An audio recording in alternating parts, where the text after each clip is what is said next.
Mga kapeso Pinoy, ano ang mas okay na retirement strategy para sa'yo? Pag-ibig MP2 or pera?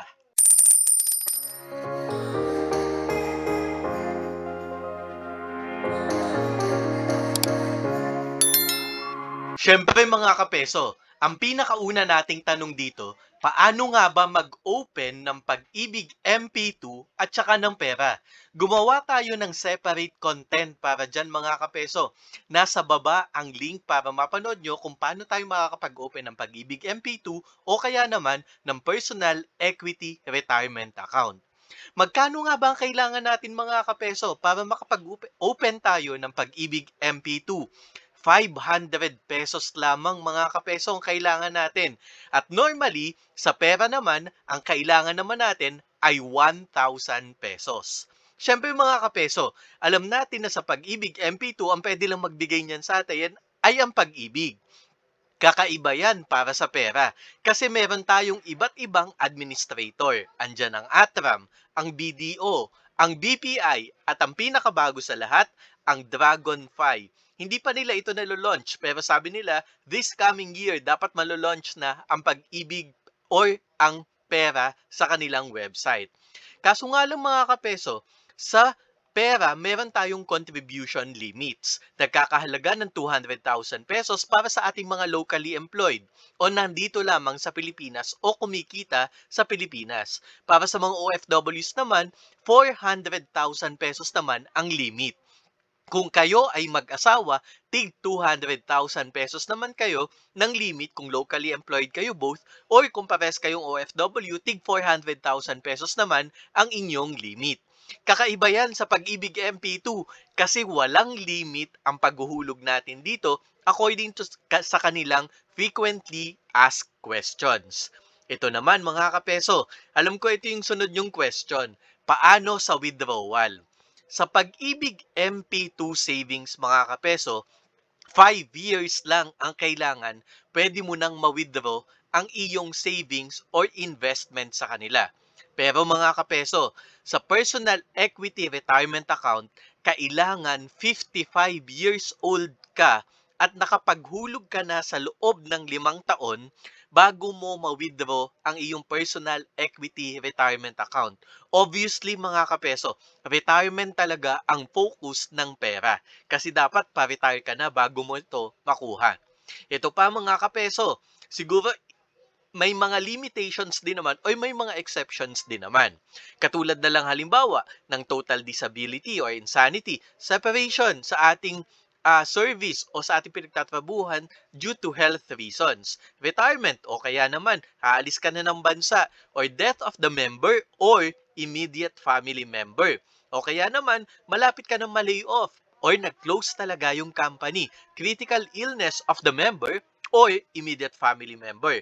Or kaya naman, nasa OFW ka sa ibang bansa at kailangan mong pauwiin dito sa Pilipinas, katulad na lamang sa Middle East, kung apektado ka niyan. So, pwede mo na agad makuha ang iyong Pag-ibig MP2 savings and other meritorious ground, pero kailangan ng approval ng Pag-ibig Board. Sa pera naman mga kapeso, may exceptions din naman para ma-withdraw mo before 55 years old. Katulad na lamang ng halimbawa ng accident or illness related to hospitalization in excess of 30 days. O kaya naman permanent and total disability or lilipat ka sa panibagong investment or pera administrator. Let's say for example, nasa ATRAM ka, gusto mong lumipat sa BDO. O kaya naman nasa BDO ka, gusto mong lumipat sa BPI o nasa BPI ka, gusto mong lumipat sa Dragonfly. Pwedeng-pwede yon within the 15 calendar days from withdrawal. Ito na mga kapeso, sa tingin ko ito yung sunod na ninyong inaabangan. Income. When it comes to income, ito ang income ng Pag-ibig MP2 savings. Noong 2020, 6.12%. 2021, 6%. Pandemic years yan. 2022, naging 7.03. 2024, naging 7.10% mga kapeso. Ito naman mga kapeso, tinignan naman natin ang pera sa iba't ibang administrator kung magkano na nga ba ang performance ng ating pera. Unahin natin ang BPI. Meron sila iba't ibang fund katulad na lamang ng money market, government bond fund, may corporate income bond fund naman. Meron din namang pera equity fund. Tingnan natin mga kapeso kung ano ang performance ng money market naman. Ito ang sinasabi nila na halimbawa, sinalagay natin simula nung nagsimula ito no, nung 2017. Kung makikita nyo, nung Feb 11, 2017, 1 peso ang halaga niyan. Ngayon, 2025, ito na siya, 1.39. Parang kumita na agad ng 39% from 2017 papuntang 2025, mga kapeso. Alamin naman natin mga kapeso, kung government fund naman ang gagawin nyo na fund.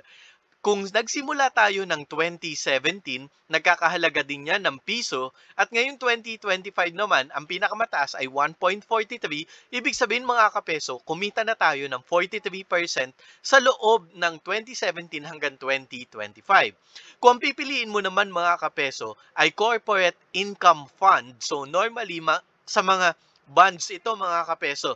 Nagsimula din ito noong 2017 at natapos ngayong 2025. 22% naman ang kinita ng ating bond fund. Kung equity fund naman mga kapeso ang iyong naging choice, nagsimula din ito noong July o gawin natin na since inception naman siya. Kung 2017 ka nagsimula from piso, ngayon naman ang performance niya ay 0.98. Medyo lugi tayo dito, no? Pero depende. Halimbawa naman, kung 1 year ka nagsimula, medyo kumikita ka na kasi nagsimula ng 0.94, 0.98 naman siya ngayon, mga kapeso. Abangan naman natin magkano naman ang naging performance ng BDO, pera or Personal Equity and Retirement Account. Nandito naman yung kanilang iba't ibang fund. Meron silang short-term fund, meron naman silang bond index, meron din silang equity index fund. Tingnan natin sa Learn More kung paano. Sabi nila dito, kumita na daw yung pera nila, makikita nyo dito mga kapeso, yung year-on-year returns naman nila. Ito na ngayon ang kanilang performance sa short-term fund. Tingnan naman natin yung ibang fund, katulad na lamang ng bond index. Ito naman yung performance nila. Year-on-year naman ito mga kapeso, 6.64%. Tingnan naman yung performance nila sa equity fund naman mga kapeso. Ito naman yung naging performance nila, 1.62%. At tingnan naman natin mga kapeso, ang ATRAM. As of now, tiningnan ko yung website nila, parang hindi pa naka-publish dito kung magkano or ano na ang naging performance ng kanilang iba't ibang pera retirement account. Ito naman siguro ang sunod nating tanong, paano yung tax niyan? Ang Pag-ibig MP2 Savings mga kapeso, wala tayong babayaran na tax dyan. Pero mga kapeso, ito naman ang maganda sa pera or Personal Equity Retirement Account. Yung investment earnings natin dyan, at saka yung pag-reinvest mo niyan, wala kang babayaran sa pera. Pati ang kikitain mo dyan na dividend tax, wala yung tax na 10%. Normally, may 10% tax ang dividend tax dito sa Pilipinas. Pero dito, sa Personal Equity Retirement Account, wala kang babayaran. Kung nasa savings naman yan, wala kang babayaran na 20% na withholding tax. Yan ang kagandahan sa pera.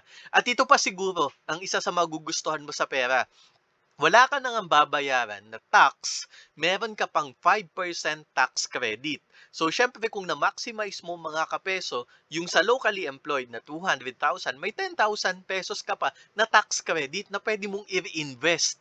At sa OFWs naman, 20,000 pesos naman ang iyong tax credit na makukuha mga kapeso. So, ito na mga kapeso. Gusto kong malaman ano ang iyong retirement strategy. Pag-ibig MP2 savings ka ba? Or Personal Equity Retirement Account? Gusto kong marinig kung saan mo gusto mag-invest mga kapeso para malaman namin kung alin ang mas patok para sa'yo. Just put your answers in the comment section below.